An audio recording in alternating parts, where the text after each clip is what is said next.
Pessoal, boa noite, boa tarde, bom dia, depender da hora que você vai nos assistir. Nós estamos com mais um podcast que eu não sei mais nem o número, se é o 56, eu acho que é o 56 agora. E hoje a gente está recebendo um convidado muito especial, como todos são, né? Só que a gente vai tratar de um assunto de muito interesse da população. As pessoas perguntaram muitas coisas a você vai passar para um médico, um dos médicos assim, mais conhecidos e renomados. Vitória não, da região. Não é só de Vitória, da região.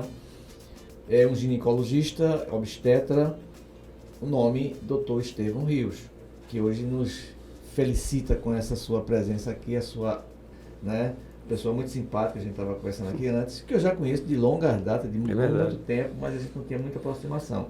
Mas aí eu queria logo que o senhor se apresentasse e fazer a primeira pergunta, depois vai ser mais com você, que eu sei que você está cheio de coisa para perguntar para ele, é lógico. A sua história em Vitória, como é que começa a sua história? O senhor não é daqui de Vitória? Não. Eu sei que o senhor não é daqui de Vitória. Não, eu sou adotado pela cidade. Você foi adotado. Inicialmente, agradecer a vocês o convite de estar aqui. Para mim é uma honra de vir nos reencontrar, né? Porque a gente já se cruzou no mesmo prédio, há 20 anos atrás. Né? Exatamente. Há 22 anos. 22 anos atrás, no ano 2020. Não, 2000, ano 22 anos. Então, na verdade, eu me formei em medicina pela Universidade Federal de Pernambuco em 89, né? E aí fiz residência médica. Na época, 90, 91. E aí fui trilhando meus caminhos e terminei optando por Vitória de Santo Antão. A escolha dessa cidade, para mim, foi assim, bem estratégica, na verdade. Por quê?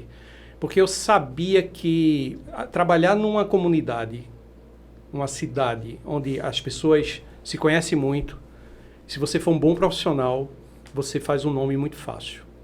Agora também, se não for, você cai rapidinho. E é essa característica das cidades do interior. E aí, Vitória de Santo Antão, perto da capital, né? Eu continuei morando em Recife, adquiri uma casa em Gravatá, e aí eu passo hoje a semana em Gravatá e final de semana eu desço para Recife. Na época eu comecei na rua Dias Cardoso, ali perto do Cinema Iracema. Isso na época, em 1994. Foi quando eu estreiei em consultório. Na época eu também fazia parte do Pan Vitória, antigo Pan Vitória, na época do INSS, do INPS, né? INSS. Foi o Pan Vitória. Pan Vitória, onde hoje é a clínica da criança, né? Não é isso? Exatamente. Ali na esquina. Da prefeitura ali. Da prefeitura, isso. Ali era o Pan Vitória, antigo Pan Vitória. E na época eu fiquei ali de 96 até mais ou menos o ano de 2002, mais ou menos.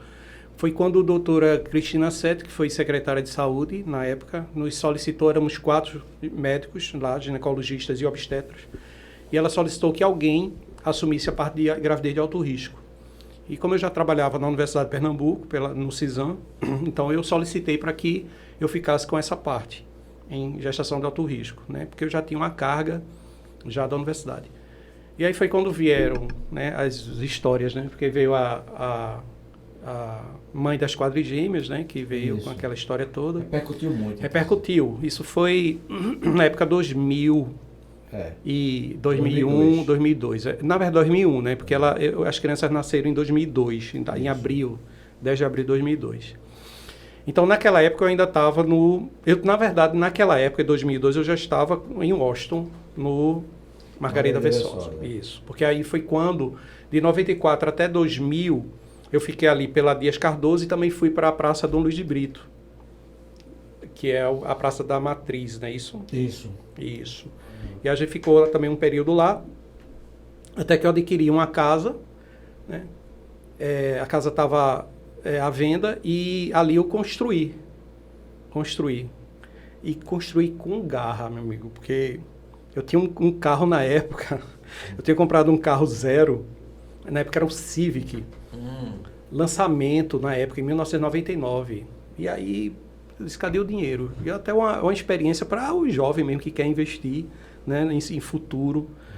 Meu amigo, eu não pensei 2 vezes. Vendi o carro e comprei o terreno. né? E aí fizemos um projeto para o Sebrae, conseguimos o dinheiro para construir o prédio. Começou a faltar dinheiro, né? Sempre é assim, construção. Aí veio mais do que era o previsto. E aí eu tinha mais o quê? Eu tinha meu apartamento em Recife, aí vendi o apartamento. E fui morar num apartamento que meu irmão tinha, né? Que estava desocupado, aí ele fica nesse apartamento a período que você precisar, lá em Recife. E aí foi assim a minha história, quer dizer, tudo com muito esforço.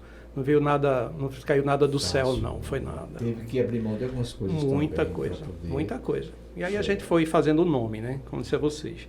Porque é muito bom trabalhar aqui nessa cidade, é muito bom. A gente consegue criar muitos vínculos, né, e vínculos muito saudáveis.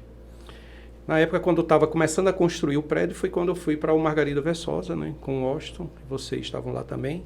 E aí, quando o prédio, nós inauguramos o prédio em 2003, e aí fomos para lá, as quadrigêmeas já tinham nascido, teve muita repercussão na época, e passou-se um tempo, aí foi quando o SBT, na verdade, o Fantástico nos procurou, as meninas estavam em torno de 8 anos de idade já, e nos procurou porque queriam saber como estavam as quadrigêmeas do país. E aí as meninas foram selecionadas, porque não tem tantos quadrigêmeos por aí. E aí fizeram a matéria, aí foi quando o Silvio Santos soube do caso, né, que isso era no Fantástico, e aí pediu para o Celso Portiolli intervir também, e aí foi quando veio a casa que foi cedida para eles, para a família. E aí a vida seguiu. E aí o senhor, como médico, como também aí civil, também um apoio, fez um forte apoio social, eu me lembro disso, dessa história, porque elas eram carentes. Muito. Não eram muito carentes, então eu me lembro dessa sua atuação com relação à parte social, foi muito importante. Ganharam inclusive uma casa, não foi? Ganharam do SBT, né? E ganharam da prefeitura também na época. Eu me lembro, prefeitura. A da prefeitura no bairro Ipiranga. Jardim Ipiranga, exatamente. Jardim Ipiranga e Mário Bezerra. Pronto, e a do SBT no Mário Bezerra. Aí ficou umas 2 casinhas. Ó, tá vendo? Já foi uma ajuda boa. Uma ajuda muito grande para elas. Gabi, você que está com o lote de perguntas para fazer. Rapaz, vamos falar sobre aquele assunto que a gente estava falando, sobre a ligação, reversão, né? A reversão de ligação de trompas, né? A especialidade. Não, então, aí eu sou obstetra e ginecologista com residência médica. E fiz uma especialização em citopatologia. Então, eu leio lâminas também de prevenção de câncer de colo de útero. Por isso que eu faço também a parte de colposcopia e citopatologia. E aí, eu fiz ainda uma subespecialização, que é a de recanalização tubária. E aí, muita gente fala assim, mas reversão tubária, isso dá certo? Ó, a gente tem que começar a pensar em estatística, né? Você tem uma ideia, em torno de 10% da população brasileira se arrepende de uma ligação. As meninas fazem, e vai aumentar essa estatística, porque agora, pelo governo federal, né, as ligações de trompas, que eram de 25 anos com ou 2 filhos, baixou para 21 anos ou 2 filhos. Então, não precisa mais da assinatura do cônjuge, né, do parceiro. Então, 21 anos, se ela decidir a ligação, ela faz a ligação. Mas se ela tiver filho, já? Então, a lei é clara, se ela não tiver filho, ela consegue fazer a ligação. Também consegue. Isso, sabe por que aconteceu isso no Brasil? Isso é uma consequência de um pensamento chamado neomalthusianos. Os neomalthusianos, que é um filósofo, um pensador inglês, Robert Thomas Malthus, ele dizia que se não houvesse uma contenção da população, do crescimento populacional, você teria... o crescimento demográfico. Você teria um caos em determinado momento, ia faltar alimentos, né? Então ele dizia que as guerras, as mortes, as epidemias servia para equilibrar isso, porque ele dizia o seguinte: o crescimento, a produção de alimentos crescia numa escala menor, muito menor do que a produção de alimentos. Isso na época deles, foi no século XVIII, início do século XIX. E aí, só que tecnologicamente ele estava certo para o momento, mas só que o homem evoluiu muito, as tecnologias de produção de alimentos hoje se sustenta 7 bilhões, 10 bilhões se tivesse com facilidade, Exatamente. não é problema. Mas aí veio a questão da exclusão moral das pessoas. Ele dizia, somente para o pessoal entender melhor, que as pessoas só podiam praticar sexo depois de casados. E depois de casados, para casar, precisava ter condição financeira, porque ele dizia também que pobre gerava pobre na razão inversa e direta da proporção. Então ele dizia o seguinte, pobre não deve casar, porque vai gerar mais pobreza. Isso é uma coisa, ele era um pastor anglicano na época, a visão dele, o momento dele, a gente acha um absurdo, mas isso depois no início da década de 70 no Brasil, a contenção do crescimento demográfico veio pela Laqueadura tubarão. laqueadura tubarão. É. O Estado financiava isso, era aberto para e fazia uma laqueadura, principalmente, o doutor sabe disso, em mulheres pobres que não tinham condição.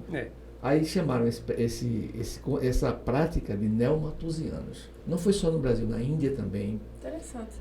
Demograficamente. Qual é o país que é Japão ou China que ele limita China. o tanto de filhos? Por etnia China. China. China? China. Mas eles também já estão encontrando o controle foi tão grande que os chineses estão ficando muito velhos, né? E a população não está seguindo. E eles agora já reabriram. O Canadá sofre eles já com permitem isso. mais. O Canadá já permitem. sofre muito com isso, que está abrindo. Antes era só um filho e agora eles, se eu não me engano, são 3 filhos. Eu falei, inclusive, com um chinês sobre isso. Lá era fácil conter porque eles têm um sistema extremamente... Isso. Aqui no Brasil, o que leva assim, o pessoal a fazer ligação de trompa, obviamente, assim, casamento já com uma prole normalmente já definida, né? Condições sociais não muito boas. Às vezes até pressão de família. Eu já tive paciente que me procurou, foi bem interessante. Ela com 5 filhos, e aí ela veio, né, com o parceiro, e eu disse assim, você tem 5 filhos, tá? E você, pai de algum? Aí ele fez dos 5. Eu disse, por que vocês estão querendo fazer a reversão tubária? Não, porque a gente foi pressionado pela mãe, ela foi pressionada pela mãe, pela família, a fazer a ligação. Com 5 filhos já. Com 5 filhos. E ela se sentiu que ela queria mais filho. E aí a gente respeita, né? Lógico, a gente respeita e a gente nem questiona. Que Fizemos, foi... Fora de... Mas é muito bonita a família. Assim, umas escadinhas, eles mostraram família as fotos. antiga, né? Que você sabe, a minha família, Exatamente. por exemplo, 5 filhos. Pois é. A família da avó Então, Júlia. hoje em dia, assim, né? A pessoa casa, aí, cadê o filho? Né? Aí assim, né? Aí vem o primeiro filho, aí diz, cadê o segundo filho? Aí vem o segundo filho. Antigamente, Se vier o terceiro filho, diz assim, Meu outro? Deus, outro. Veja, não é. Antigamente era assim. As cobranças da todos os sociedade. anos. Quando é que vem? Esse ano não tem menino não, era todo ano, praticamente. Enquanto a mulher... Porque na verdade, antigamente, né? A pílula veio na década de 60, né? Foi. Então, antigamente não existia contracepção, não é? E pouca hoje tem, informação né? também. E pouca informação. Isso. Então, e você vê que a gente entra numa estatística de 10% no Brasil. Muito E aí o que acontece? O que é que faz com que uma menina queira reverter uma ligação? Exatamente pela mudança de parceiro. E às vezes elas ligam de uma forma errada. Porque assim, eu estou numa relação tóxica, ele me maltrata e eu quero ligar porque eu não quero mais filho. Aí uma menina de 25 anos, um exemplo. Já tenho 2 filhos, a relação é tóxica, não quero mais. E aí ela sai da relação depois e encontra um parceiro, digamos, 5 anos depois, ela com 30, um rapaz de 35, sem filhos.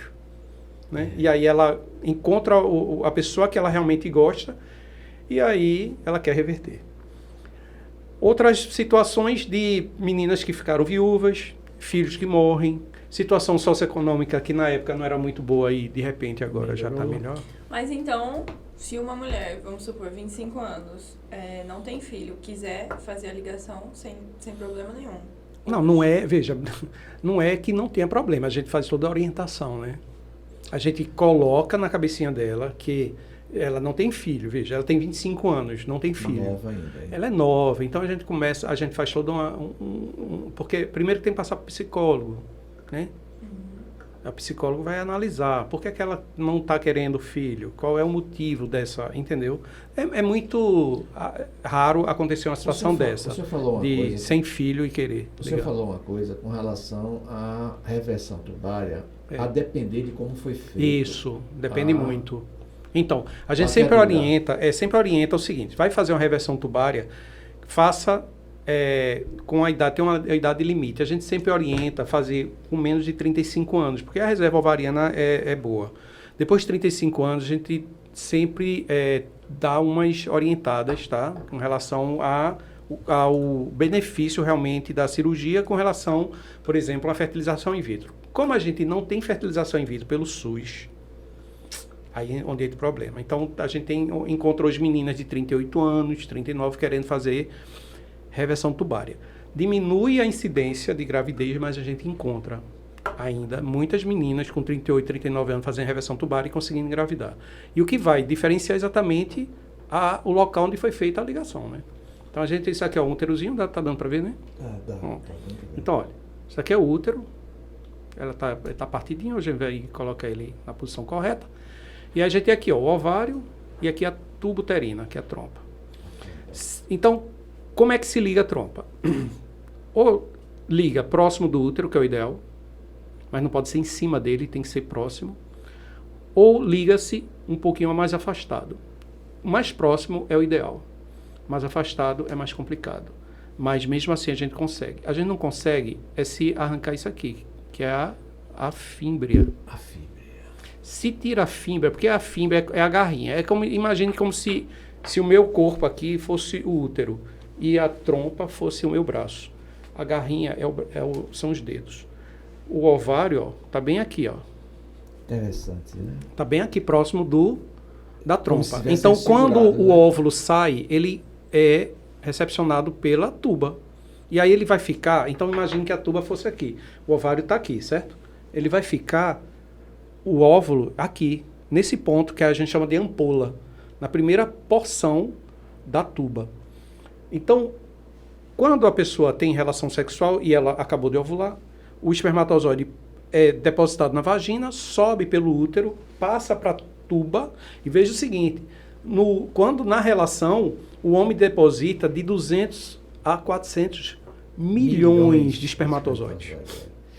Milhões. Você veja a coisa, só um vai fecundar. E só um vai fecundar. Nós somos esses espermatozoides. Pois é, né? Fortes. Exatamente. Somos mais fortes. E é o que Não, mas tem uns que a gente olha assim e fala, meu Deus, como é que conseguiu? Como é que conseguiu? É verdade. Mas olha, veja só que interessante. 200 a 400 milhões e só 2.000 é que vão chegar próximo da entrada da tuba uterina. Porque a mulher tem uma vagina ácida. E aí ela vai matando os espermatozoides. Então só cerca de 2.000 vai chegar. 1.000 segue para um lado, 1.000 segue para o outro.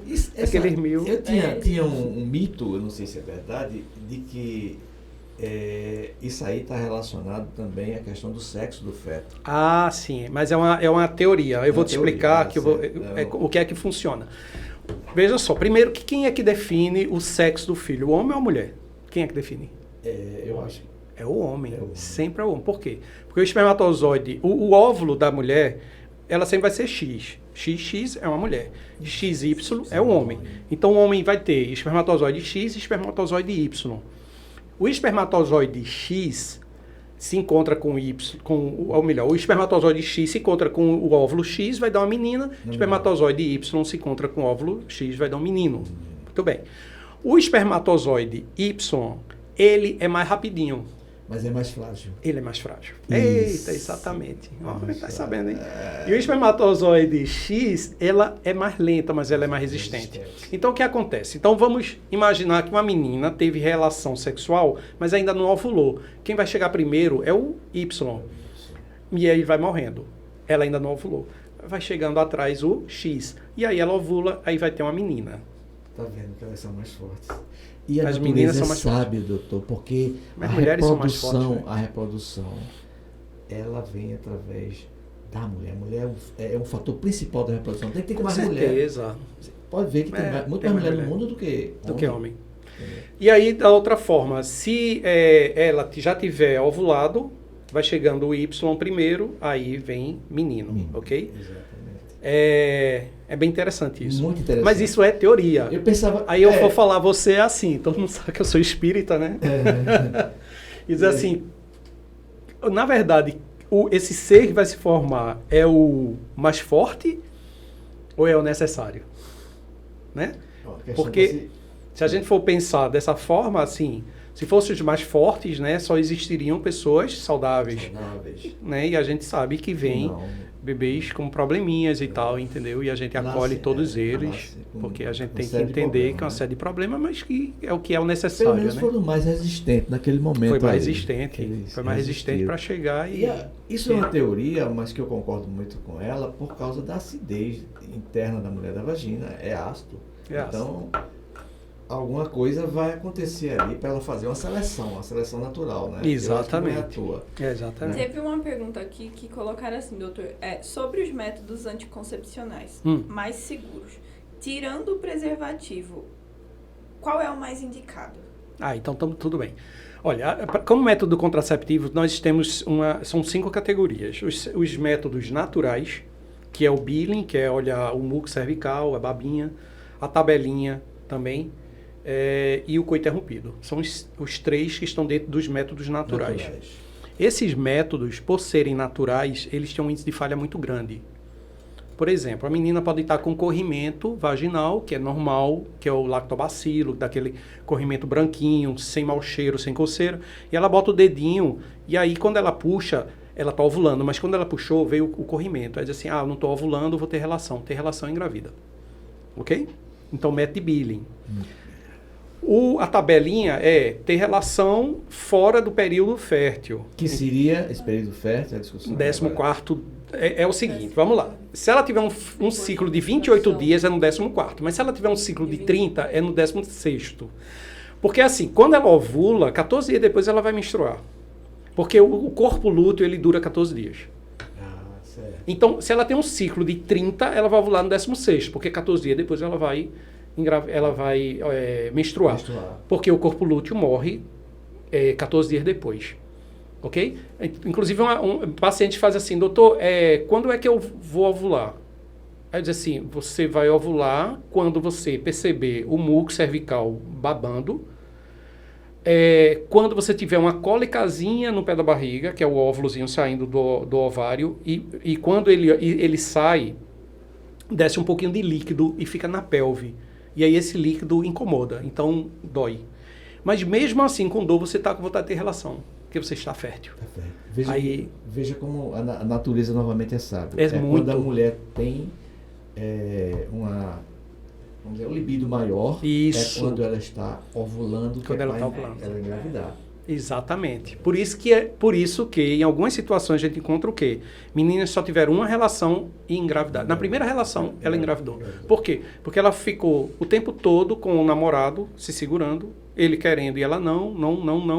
Mas de repente ela ovulou e ela não percebeu.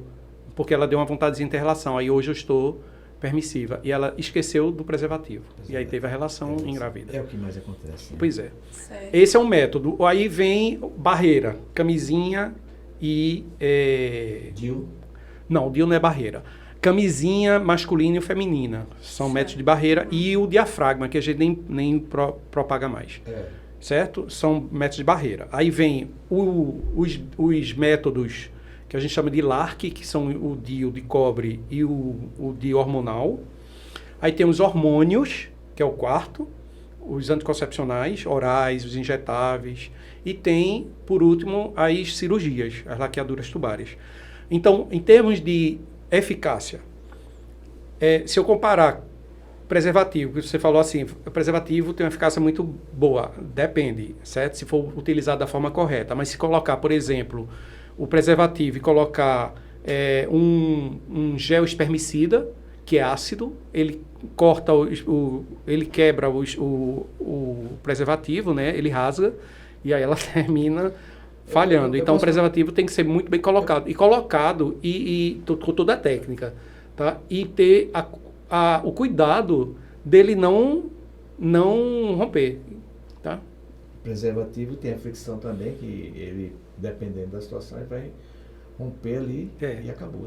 Exatamente, o atrito. O Implanon implante. Fica onde aí? Ele fica nos LARCs, apesar dele ser um método hormonal, porque ele é um implante de progesterona, que é o hormônio. A porcentagem dele é de quanto? 0,1. É o índice de falha que a gente chama.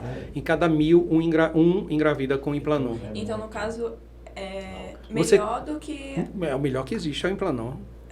É.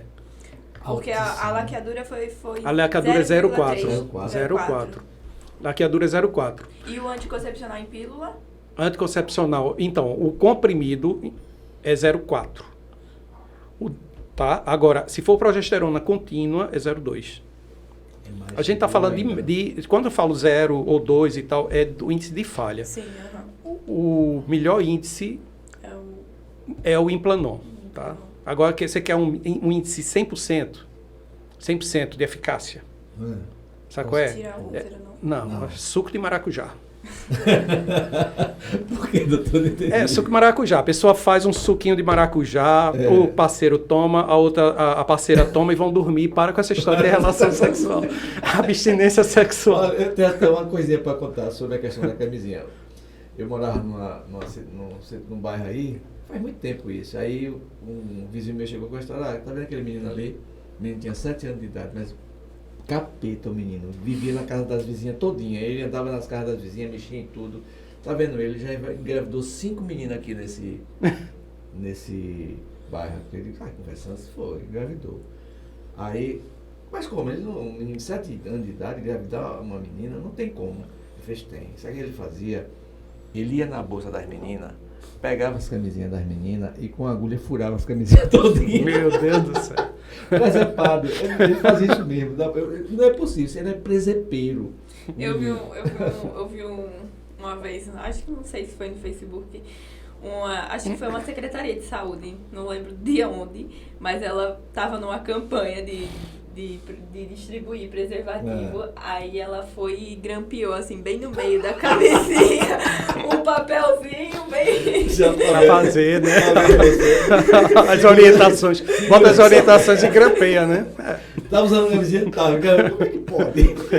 Na verdade, são vários. Na verdade, a gente tem uma série enorme de métodos. E a gente sempre orienta, né? Que quando for fazer a laqueadura, né? Pense muito. Pense muito porque muitas coisas podem acontecer. E aí a gente até tinha falado de que laqueadura tubária, né? O ideal que fosse feita mais próximo do útero. Mas e se arrancar a fímbria... Não tem mais como a gente fazer reversão. Não tem. A gente faz uma cirurgia que é uma salpingoplastia, é uma plástica na trompa, mas que o índice de eficácia, meu amigo, uma coisa que a gente consegue aqui, de 60% a 80% de eficácia, aqui a gente vai para 0,2%, 0,3% de eficácia. É muito baixo. Muito baixo. Muito baixo mesmo. Os métodos cruzados, eles ajudam? Ou seja, fazer mais de um método, né? Isso, que você fala. Isso, ajuda muito. Eu tenho um paciente, por exemplo, diz assim, doutor, eu só quero o método natural, né? Aí a gente, que seria coito interrompido, billing e tabela. Aí a gente sempre orienta o seguinte, se você quer, é melhor você associar método. Tipo, por exemplo, você, na época que você menstrua e você não quer usar nenhum método, na época que menstrua, nos primeiros 6 dias não tem gravidez. Não tem gravidez. Repita. Então, nos primeiros 6 dias da menstruação, porque o ciclo menstrual começa no primeiro dia da menstruação. Certo. Então, mulher não engravida no primeiro, segundo, terceiro, quarto, ou quinto, nem no 6º dia do ciclo. Do ciclo, que significa os primeiros dias. Então, ela ainda está menstruada. Não vai menstruar. Mas não vai engravidar. Certo. E aí, depois, que ela a partir do 7º dia, é bom ela ficar sempre olhando a babinha, que é o método de Billing. Olhando a babinha. Se ela perceber que vai começando a surgir uma babinha, aí ela vai para a tabela, ou seja, não tem relação. Ok? Nesse período em que, a partir do 7º dia, mesmo olhando a babinha, é melhor ela fazer coito interrompido. Ok? Quando ela chega no momento que ela percebe mesmo a babinha, então ela para de ter relação mesmo com o coito interrompido. Ela não fazer. E se for fazer, usar preservativo. Saiu dessa fase, ela continua sempre. Aí ela sempre tem que fazer. E, gente, para olhar a babinha, tem que colocar o dedinho mesmo dentro da vagina. Tem que colocar e puxar tem a secreção. Uma pergunta aqui, doutor, que ela fala assim, pós-menstruação, passando 1 ou 2 dias, é normal ocorrer um corrimento marrom escuro? Então, essas secreções que vão aparecendo escuras são um endométrio que está descamado, e aí o sangramento, porque assim, quanto mais descamação, menos sangue. Vamos entender que o endométrio, essa camada que reveste o útero por dentro, ele vai sendo eliminado a cada 28 dias, que é um novo ciclo. Ele começa uma fase proliferativa, ou seja, ele cresce, estufa, e depois ele vai na fase secretora quando ela ovula. Então ele começa a secretar. Por que ele tem que secretar? Porque precisa de água. Espermatozoide, gente, nada em água, não dá em geleia. Tem que estar água. Então por isso que a gente sempre pede para olhar o muco. Se tiver bem filante, parece uma clarinha de ovo, significa que ela realmente está ovulando. O espermatozoide vai nadar ali dentro. Se está um muco espesso, o espermatozoide não nada. Então não tem gravidez ali. E eu sempre digo assim, e isso é interessante porque quem quer engravidar exatamente é nessa fase. Então tem que ficar olhando isso. Né? Interessante. Essa a dinâmica muito do interessante. órgão reprodutor. Muito. Se você olhar direitinho, tem uma... E tudo tem um porquê. Tem um porquê, tem uma inteligência interessante. Né? Exatamente. Só fazendo um paralelo, para a gente não ficar... Sim. Assim, nós temos na vegetação também uma inteligência, uma coisa que eu acho interessantíssima. Tem umas plantas chamadas plantas caducifólias. O que são essas plantas? Elas são de regiões que são tropicais, feita a nossa aqui, feito Vitória Santo Antão, feito uma boa parte do Brasil, área tropical, que tem uma estação seca e uma estação úmida. Então esse tipo de planta tem muito em Gravatá, quando você sobe ali, aqueles arbustos na serra, quando vem um período de seca, sabe o que acontece com ela? Elas perdem as folhas, você pensa que elas estão mortas, mas não é. É porque ela vai acumular a pouca água no caule e não perder, porque as folhas, é através das folhas que elas transpiram. Se elas ficarem com as folhas, elas vão morrer, vão transpirar água e vão morrer. Veja que inteligência natural. É necessário que ela perca as folhas para que ela sobreviva. Sobreviva, vai perder as folhas, vai ficar como se estivesse morta. O cacto é a mesma coisa, né? É uma xerófita que você, com pouca água que você bota, ela não morre, porque ela preserva toda a água ali dentro. Veja, não só o nosso organismo, como também a natureza tem uma inteligência assim que a gente... Eu queria até falar com o senhor sobre isso também agora, com a relação da espiritualidade, né? Eu sempre coloco assim, veja... Se tiver mais alguma pergunta, depois tu incrementa para... Doença e espiritualidade, a gente sempre... Eu acredito que, da mesma forma, por exemplo, que você pode controlar uma doença, tipo uma gastrite, por exemplo. Uma gastrite, se você estiver muito agitado, vai doer, né? O estômago, né? Assim, então, doenças psicossomáticas. E muitas vezes, algumas doenças ginecológicas também são psicossomáticas, onde se você começa a alimentar uma energia muito pesada, as doenças vão aparecendo. Sabe qual? Por exemplo, candidíase. Infecção por cândida. Quem tem candidíase de repetição, começa a fazer sua autoanálise. São pessoas mais ansiosas. Candidíase de repetição. Eu vi esses dias um vídeo de uma moça que dizia que ela descobriu uma traição por conta de a candidíase de repetição. Aí eu queria saber se isso tem a ver, porque ela disse que ela procurou o médico e o médico orientou ela a, tipo, ver isso porque poderia ser isso. Aí eu achei, tipo, eu não sou médico, mas eu achei estranho. Quando você me falou sobre isso. Não, eu não concordo. Candidíase de repetição tem mais a ver com a imunidade. Na verdade, o que é que acontece? Se você, a candidíase de repetição vai surgindo no período pré-menstrual, porque é onde ela está para menstruar, né? Sim. Existe essa variação hormonal, e aí é onde vão surgindo, por exemplo, as tensões pré-menstruais. Então, quem tem muita tensão pré-menstrual, quem tem ansiedade, quem sofre depressão, tem muito candidíase, herpes, E são as doenças que vão aparecendo na imunidade. Oportunistas. Então, a candidíase é uma doença oportunista. Né? E como é que a gente controla isso? Basta que você não saia, né, do seu nível de tranquilidade. Antes que você faça a tua pergunta, vamos para o comercial. Bora.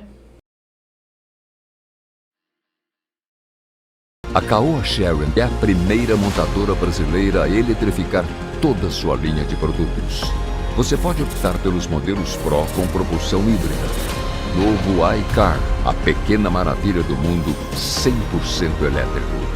O totalmente novo Tigo 8, agora com tecnologia Pro e propulsão híbrida plug-in de última geração. Venha se deslumbrar.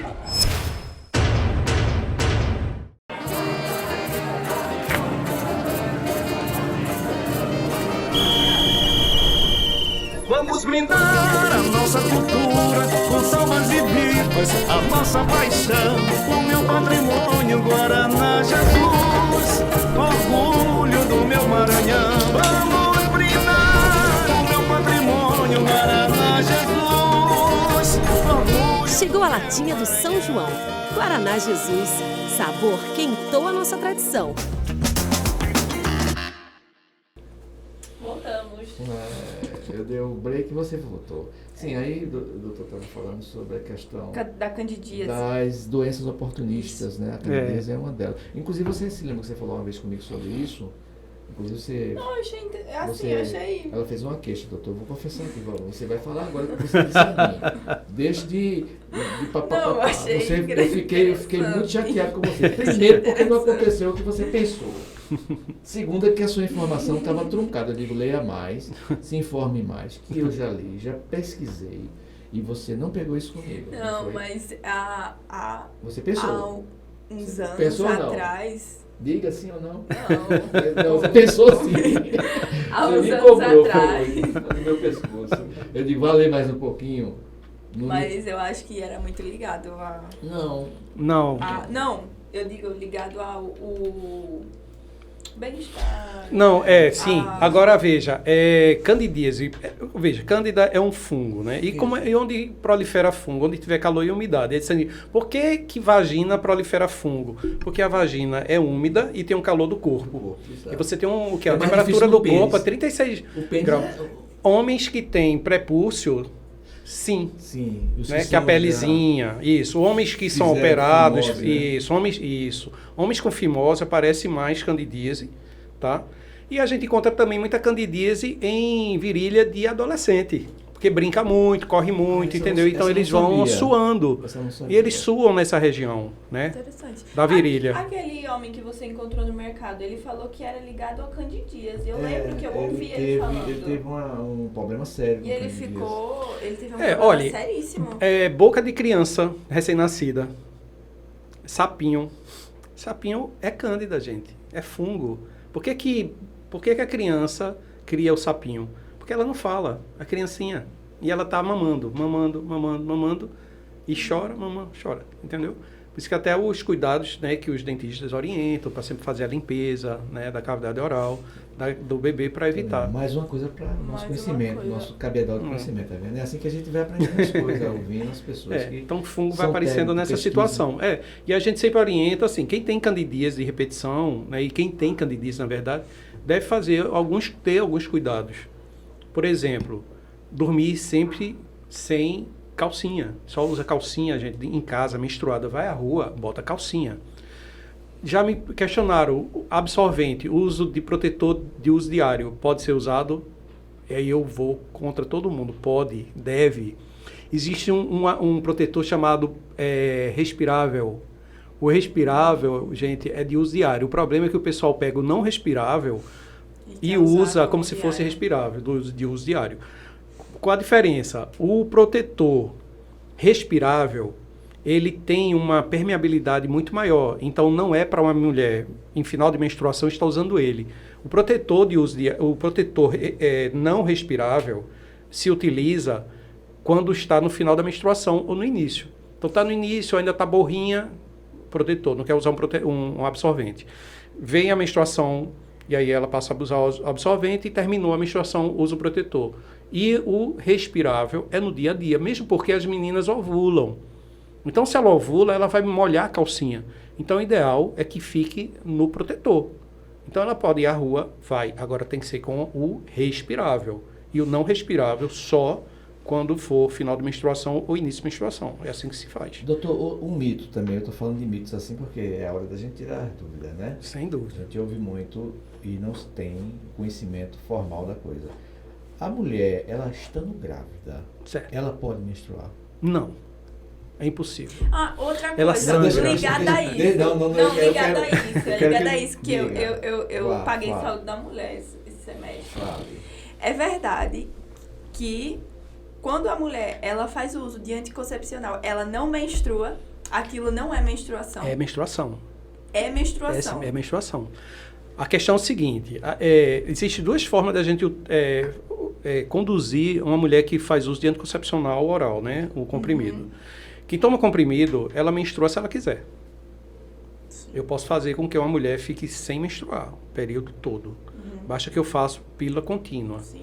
E aí, o que faz ela sangrar é a interrupção do fornecimento do estrógeno e progesterona. Aí ela vai menstruar mesmo. A questão é que a mulher que toma anticoncepcional menstrua numa intensidade menor do que a que não toma. Por quê? Porque a mulher que toma anticoncepcional, ela toma uma pílula de baixa dose, a não ser que ela tome uma pílula de alta dose. Mas normalmente a gente escolhe... Não estou falando da pílula de seguinte. Estou falando da pílula do uso diário. Do uso diário. Então, aquela pílula, ela é um hormônio em baixa dose, mas a baixa suficiente para que ela não ovule.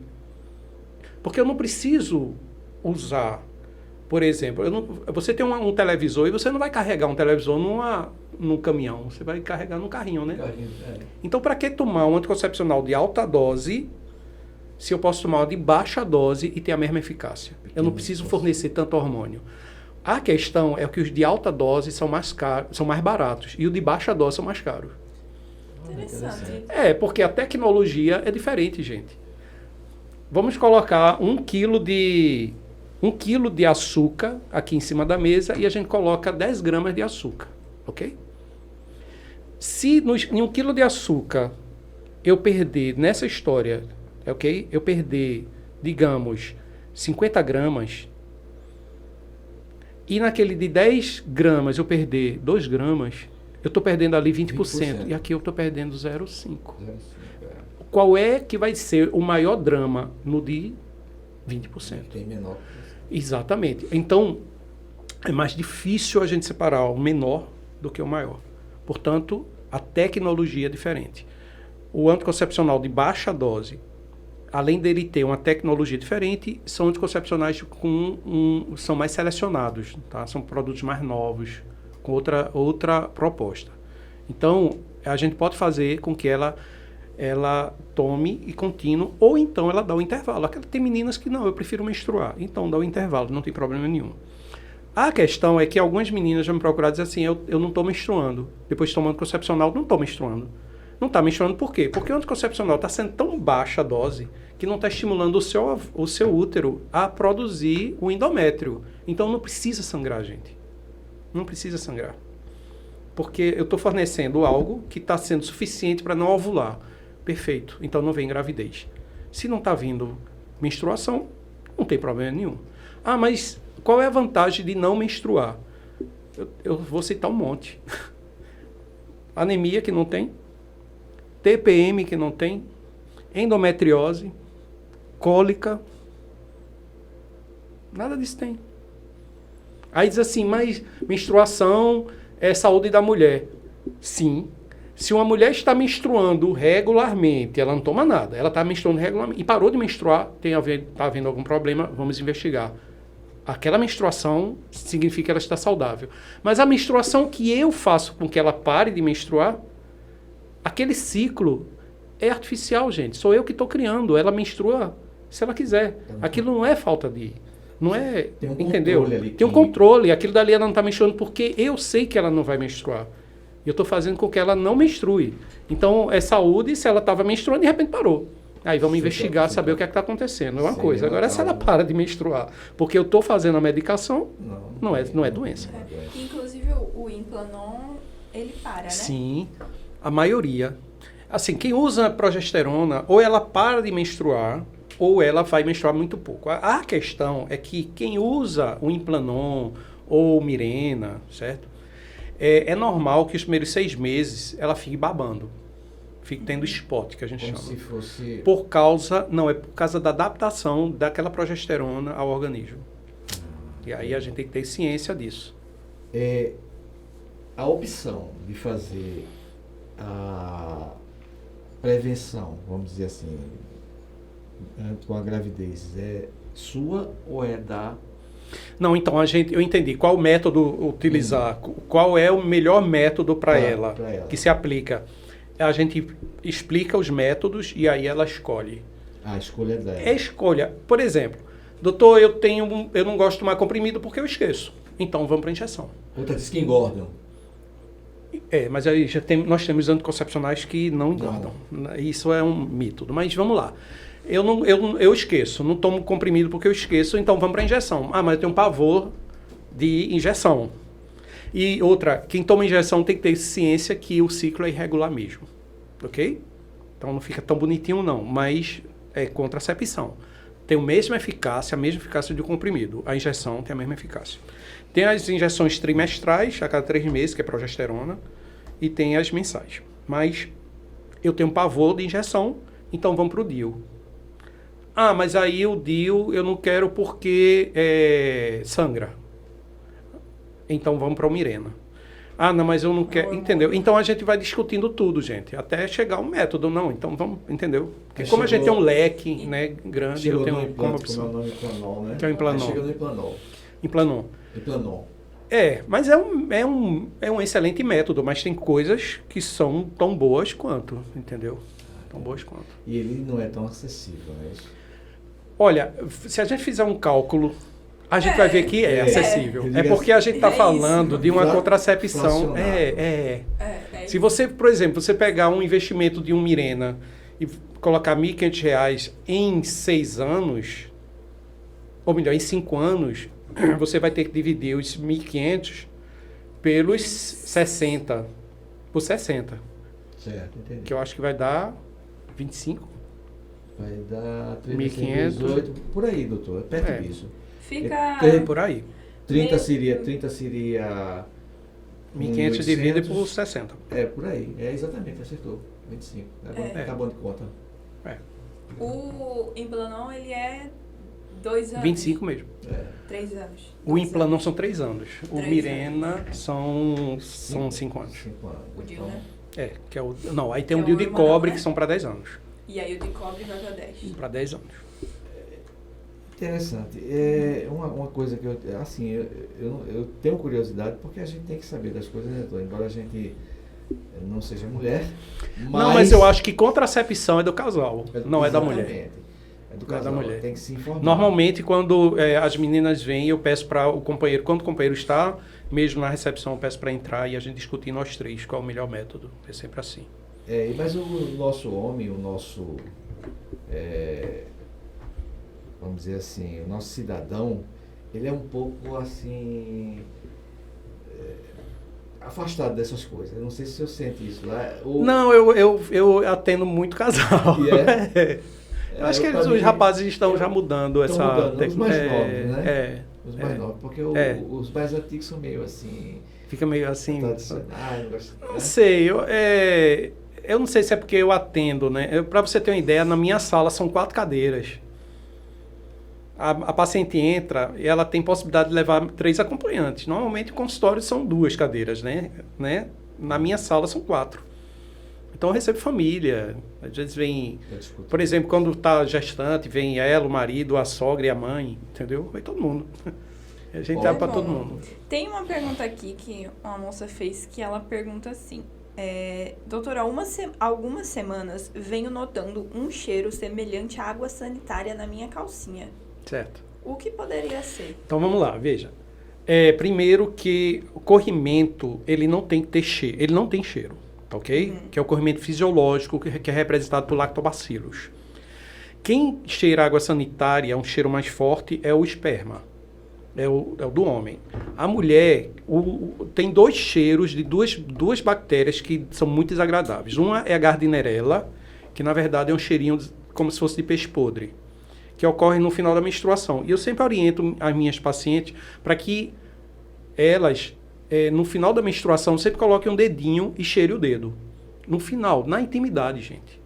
Você está no banheiro, terminou seu banho, se enxugou tal, ainda está menstruada, final, nos últimos dias, bota o dedinho naquele sangue e cheire. E você vai ver que não tem cheiro de absolutamente nada. E não precisa ter receio em cheirar, porque a gente está cheirando um sangue só, certo?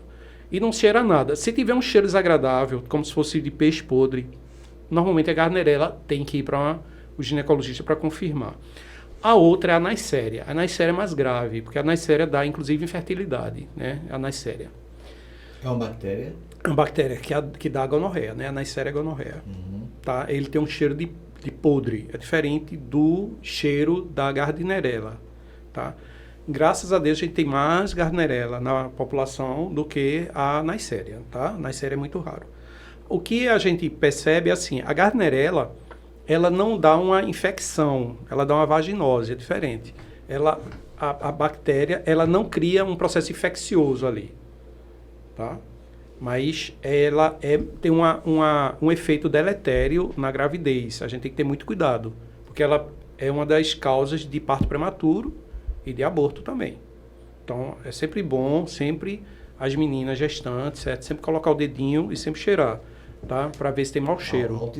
É autoexame, gente. É sempre autoexame.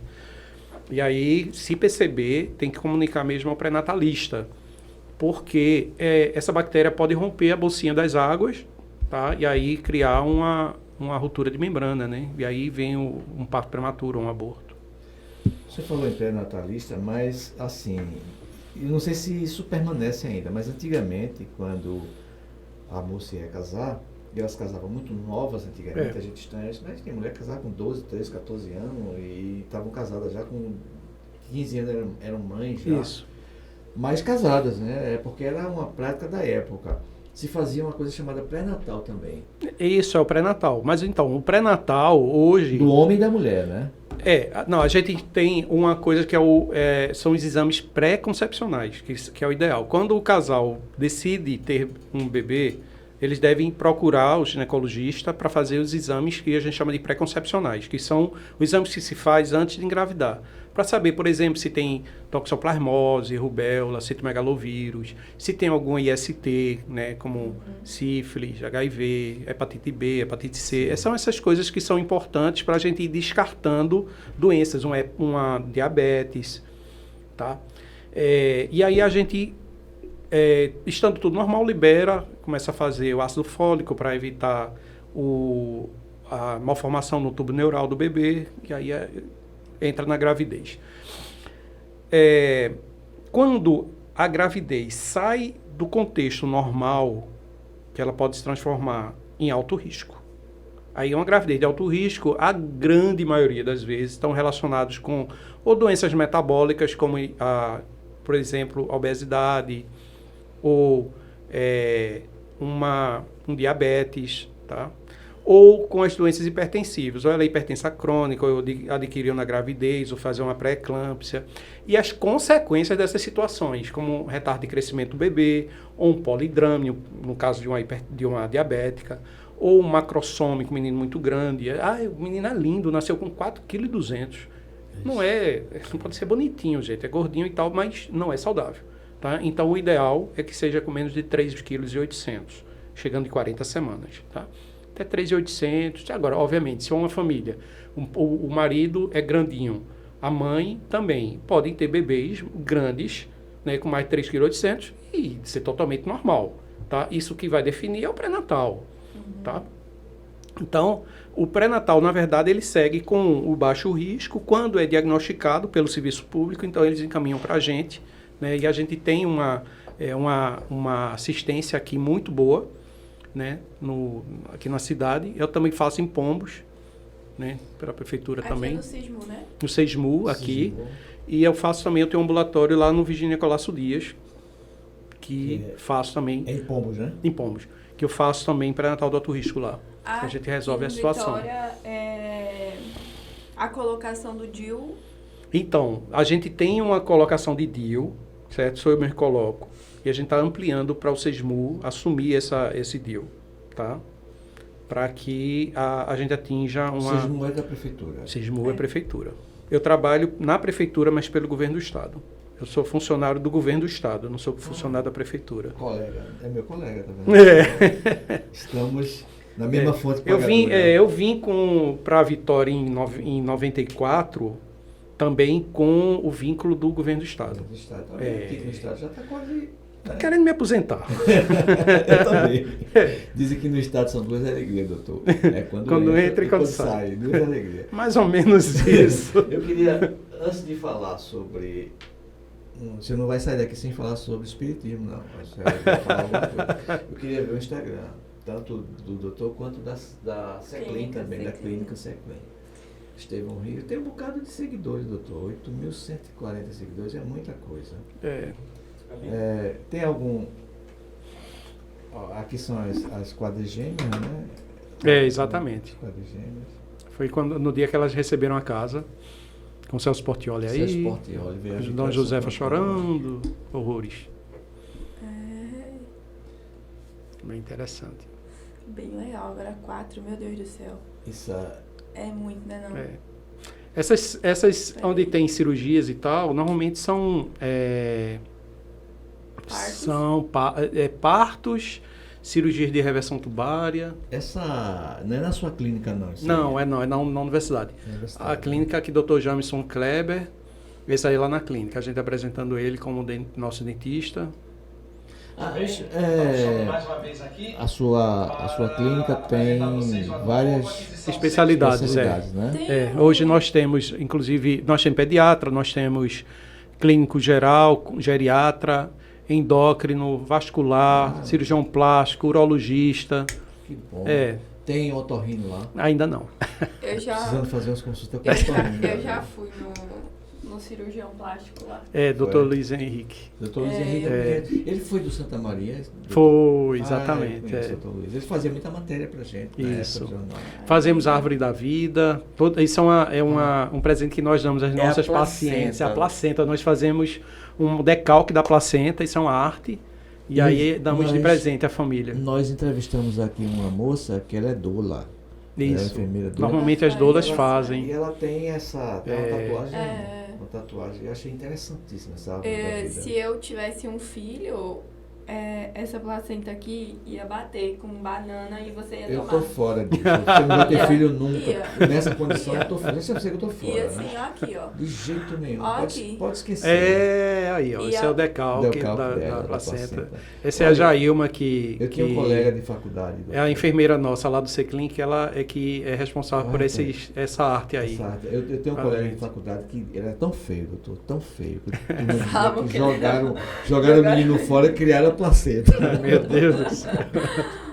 Mas só você ia comer decalque e depois pode fazer uma tatuagem. Vitamina de banana. Não, que vitamina, rapaz, tu só pensa em coisas... Isso aqui essa aí é lá na universidade, aí do meio, é um videozinho mostrando o nosso trabalho.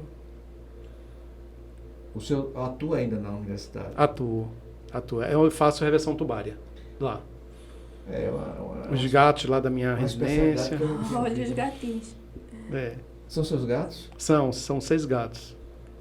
Tomam conta da minha casa. São 7 vidas. Porque, na verdade, os meus gatos são todos resgatados, né? Eu não pago para ter animal.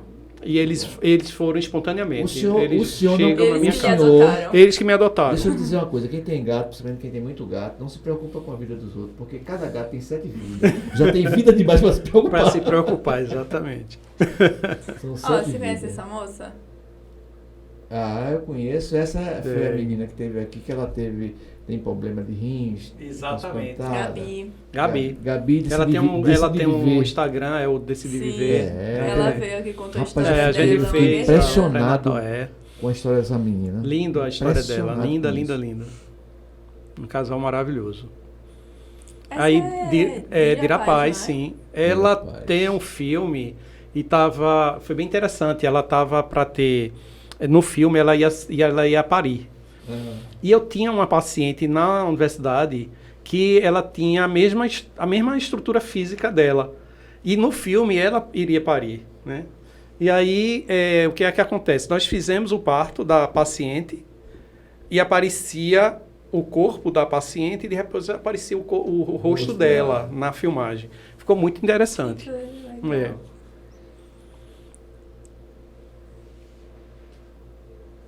Aqui a gente falando sobre... Sempre tem alguma coisa falando sobre reversão, dando aula para adolescentes, para falando sobre... Escola pública. Escola pública, do Estado. Falando sobre a importância dos cuidados, né? Vamos ver o da clínica. A clínica foi reformada agora, não então, foi? a clínica foi reformada, era uma estrutura já desde o ano 2000, né? Então, no final do ano de 2020, a gente está em 2022, né? Então, novembro de 2021, nós fechamos a clínica, nos mudamos para um prédio anexo e fizemos a reforma, né, estrutural, e só ficaram as paredes. Mudou tudo, fiação, tudo. Nada foi aproveitado. Colocamos um elevador, a gente está precisando. Lá são quantos andares, doutor? São 3 andares. Temos o térreo, né, que nós coordenamos as especialidades. No primeiro andar fica a pediatra, que é a doutora Daniele, e tem o doutor James, que é dentista, doutora Dani, que é o Seclin Infante. E temos o Seclin TEA, que é a minha sócia, que é a doutora Leila Medeiros, e ela é que coordena todo o trabalho para as crianças com espectro autista. Por isso que a gente chama de transtorno de espectro autista, o TEA. Né? Aí hoje nós temos o Seclin TEA, que é um andar todo para eles. Que legal. Bem interessante. E aí é o Instagram da nossa empresa, da clínica, e tá aí de vento em popa. Bastante informação também, né? As informações que o doutor mastologista. Temos doutora Cláudia Nóbrega, muito boa. A gente está escolhendo as pessoas a dedo, né? Para fortalecer a equipe. Eu conheço... Doutora Leila também, que ela é professora, ela é doutora, né? Trabalha na Univisa, né? Univisa, trabalhei com Exatamente. Exatamente, eu trabalhei com Leila lá no... Leila Medeiros. Quando eu ensinava na Univisa... Ela foi Divisa ainda? Isso, era Divisa. Eu tenho uma parceria com Leila desde 94. Na verdade, quando eu coloquei o meu primeiro consultório, a gente estava trabalhando junto e fomos para o Margarida Versosa juntos, construímos a clínica juntos e estamos aí nessa parceria até hoje. Professor. Dr. Felipe Poli, que é o neuropediatra nosso, que faz os diagnósticos, né, dos transtornos de espectro autista. Neuropediatra, eu não sabia. Temos neuropediatra também. A gente vai... Doutor, uma coisa boa desse podcast que eu tenho dito a Gabi é que a gente tem aprendido muito. Sim, sempre é bom. E também conhecido muito a cidade. Olha, o nosso prédio aí é um antigo. Eu conheço. Isso é perto do Damas ali. Não, Belo Versosa, né? Exatamente. Veja que a estrutura estava já antiga.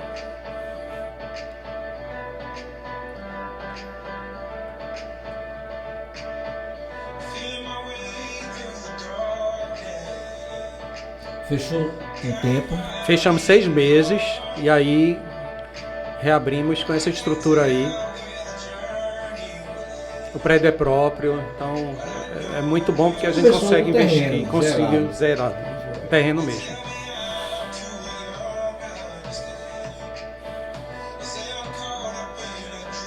Foi muito legal esse prédio, muito legal.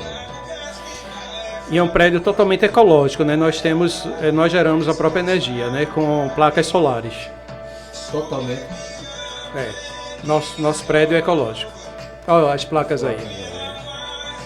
Mas é uma coisa para se conhecer da cidade. A gente passa pela cidade e não conhece as coisas da cidade. É verdade.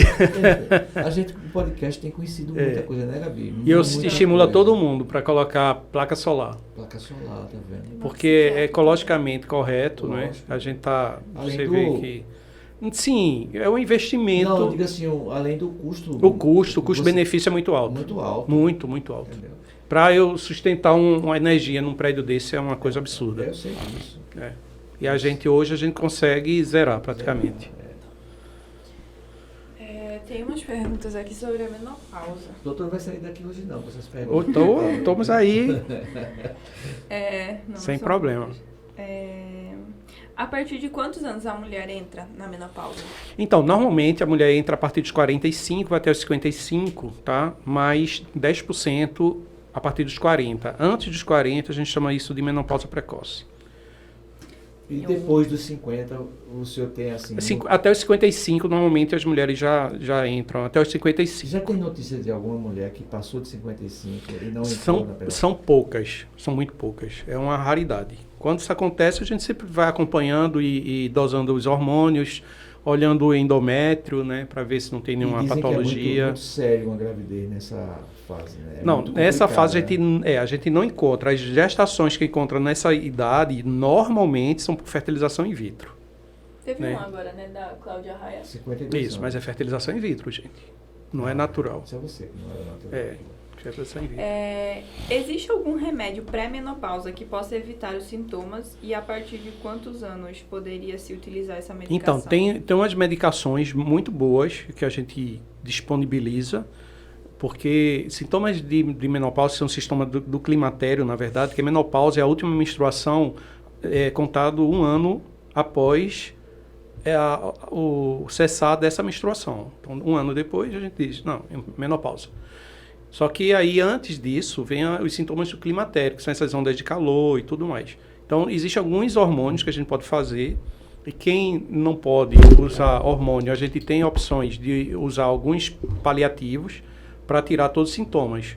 Realmente, quem faz acompanhamento não sente. Não tem esses sintomas porque a gente vai cortando, né? Uma pergunta que eu queria lhe fazer também, que eu não sei se é mito, a gente ouve tanta coisa durante a vida que a gente... Mais uma, não sei se é verdade, eu não sei.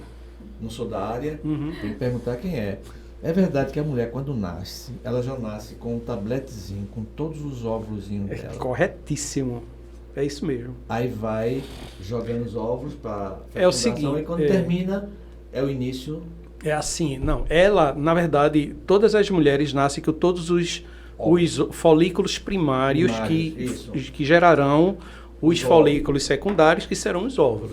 Então, ela nasce assim, com milhões de folículos. Quando ela entra na menarca, que é a primeira menstruação, muitos desses folículos, eles entram em atresia, ou seja, eles não se desenvolvem. E aí, a partir do momento que ela começa a menstruar, né, ela vai desenvolvendo sempre um grupo. Aí, desse grupo, um se desenvolve e as outras continuam entrando em atresia, que eu sei, não se desenvolvendo.